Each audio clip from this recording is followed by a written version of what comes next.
session is about transistor biasing and stabilization. First of all, we'll discuss what is transistor biasing. Now, biasing means connecting some external voltage to any circuit is called as biasing.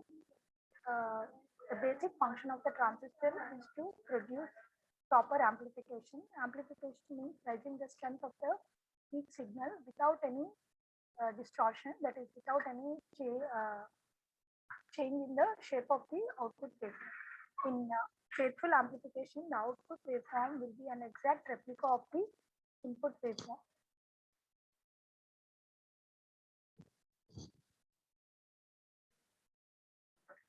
Now, the next, what is faithful amplification? For faithful amplification, the essential constraints are always in a transistor, two junctions will be present. The first is the emitter to base junction, which is present at the input side, and the second junction is the collector to base junction at the output side.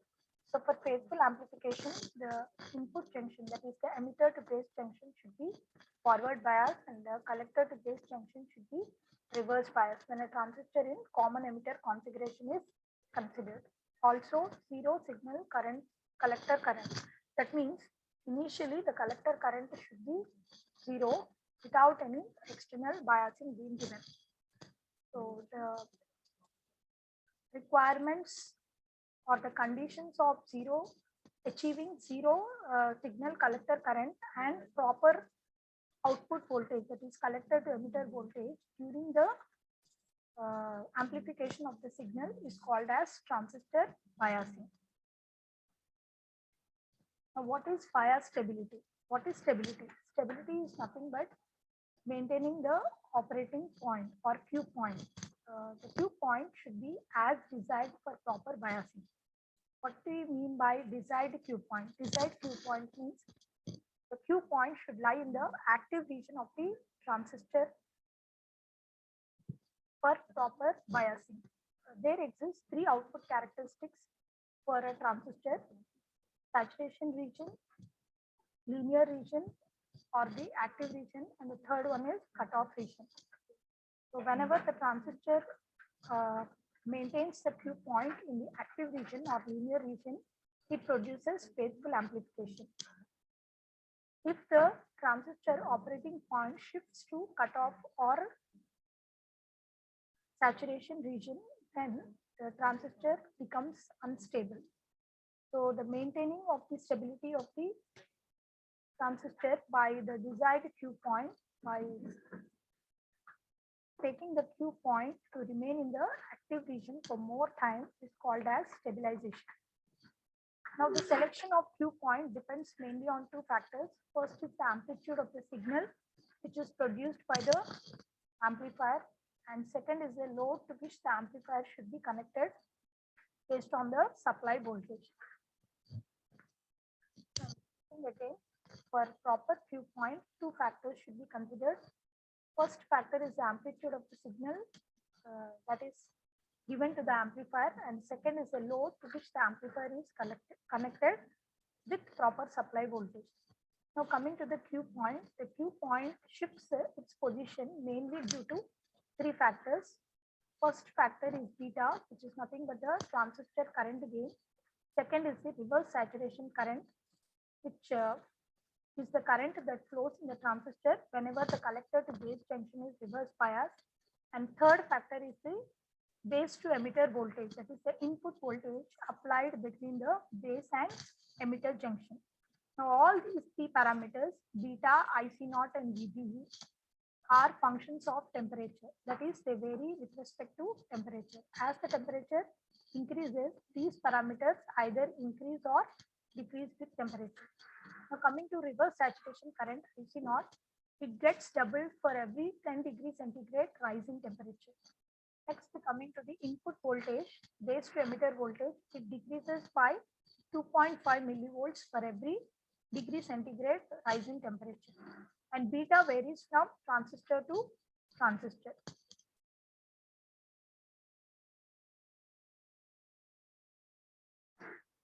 Next, what is operating point? Operating point is nothing but the proper choosing of the output current and the output voltage, that is the collector current and the collector to emitter voltage, in order that the transistor operates in the active region and produces faithful amplification. And remember that the Q point or operating point always lies between the saturation and the cutoff. Here in the figure you can see saturation is where the collector current is maximum, that is the region which lies to the left of your y-axis represents the saturation region, and the region that lies below your x-axis represents the cutoff region. Cutoff region is the region where the output current, collector current is 0, and saturation region is the region where the collector current is maximum. Here I am considering the output characteristics for a transistor in common emitter configuration, where the characteristics are drawn between the output current taken on y-axis and output voltage, that is collector to emitter voltage taken on the x-axis. So the line that joins this end points marked on y-axis and x-axis represents the Q point. Here I have considered 3 Q points, Q1, Q2, Q3. The first Q point, Q1, lies nearer to cutoff. The second Q point lies exactly in the middle of the load line, that is in the center, and the third Q point lies closer to the saturation. As I told you, only the Q point which lies in the middle of the load line or which is selected in the active region produces faithful amplification. Now what happens if Q point is chosen in the cutoff, nearer to cutoff or nearer to saturation?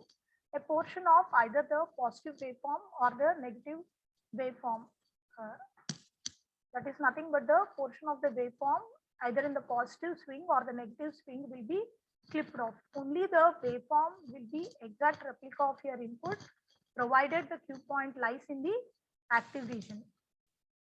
So here I have taken a transistor in common emitter configuration. You can see VCC is the supply voltage, VBB is the base bias voltage or fixed base bias base voltage, fixed collector voltage, and RC represents the output resistance, RB represents the input resistance. Beta represents the transistor current gain. For transistor in common emitter configuration, beta is nothing but ratio of output to input current, that is ratio of IC to IB.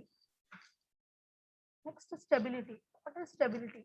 Stability is nothing but the rate of change of collector current with respect to the reverse saturation current, keeping beta and VB constant. So mathematically you can write S is nothing but dou IC by dou IC naught with respect to VB and beta kept constant.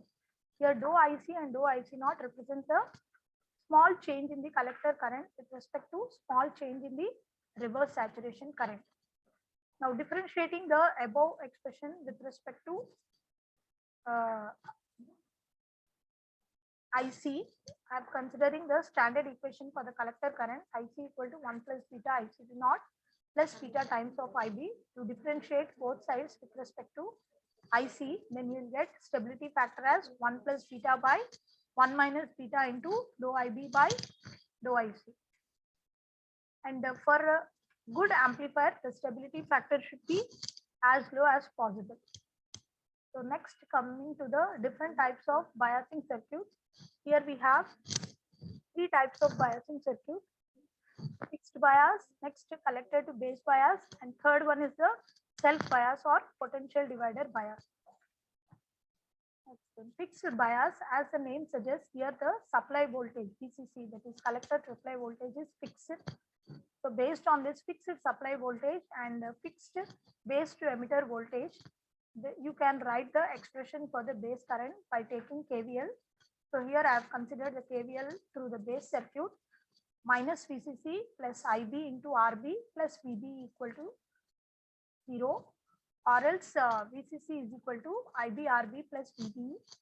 So from this I can get IB equal to VCC minus VBE by RB. Here VCC is fixed, VBE is fixed, RB is fixed. So IB also can be fixed. So if you get try to derive the expression for the stability factor for fixed bias circuit, the stability factor is observed as 1 plus beta, which is very high. So So as I told you, the stability factor should be as low as possible for good amplifier. So this is not a good biasing circuit. So here you can see some advantages and disadvantages. Advantages, this circuit is very simple as it is using lesser number of components. So design wise it is simple, but you can shift the operating point also. But disadvantage is also there. That is nothing but the operating point doesn't remain fixed. As the circuit is simple, the operating point shifts also very easily, which is undesirable. So we don't use this circuit. The next type is the collector to base bias. As the name suggests, here the feedback resistor is connected between the collector and the base terminal. So here you can see the feedback resistor is being connected between the collector point and the base point. Transistor will have 3 terminals: collector, base, emitter. So between the collector and base, I am connecting the feedback resistance. The same way as we have done for fixed bias, for collector to base bias also, you can apply KVL through the base circuit, and then you can derive the expression for the stability factor, which is observed as 1 plus beta by 1 plus beta RC by RC plus RF. Here RF represents the feedback resistance. Now further you simplify, then you can get the stability factor. If RC is much greater than RF, then the stability factor is 1. So compared to the previous fixed bias, collector to base bias is a better amplifying bias, better biasing circuit. Next, the last type, that is nothing but potential divider bias or self bias. Here I am using a potential divider network R1 and R2. What is potential divider network? The voltage source is used to divide the voltage among 2 resistors R1 and R2. So here you can see, we'll draw the equivalent circuit by considering the Thevenin circuit, which has both equivalent voltage and equivalent resistance, V Thevenin, R Thevenin.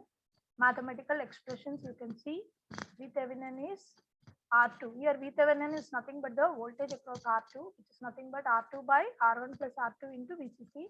Similarly, R Thevenin is nothing but R1 parallel to R2, that is R1 R2 by R1 plus R2.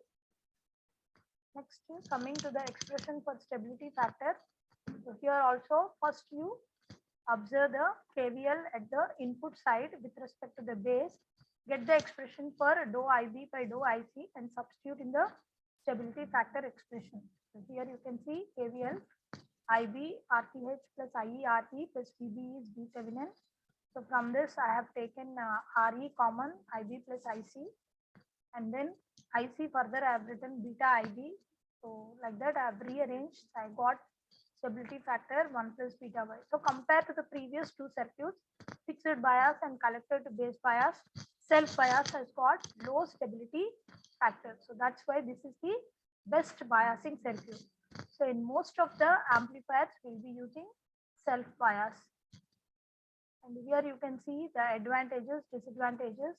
Operating point is stabilized against the shifting temperature, and this circuit is used for most of the applications as it produces proper amplification. That is, the stability factor is low. For a good amplifier or for faithful amplification of the signal, the stability factor should be as low as possible. Ideally, it is 0. Practically, the value should be low. And one more advantage of maintaining the stability factor low is it avoids the thermal runaway. Thermal runaway is nothing but excessive increase in the collector current due to the temperature, which makes the transistor burn away or heat away. This is called as thermal runaway. So to avoid the thermal runaway, the collector current should be as low as possible, and this biasing circuit is suitable for that.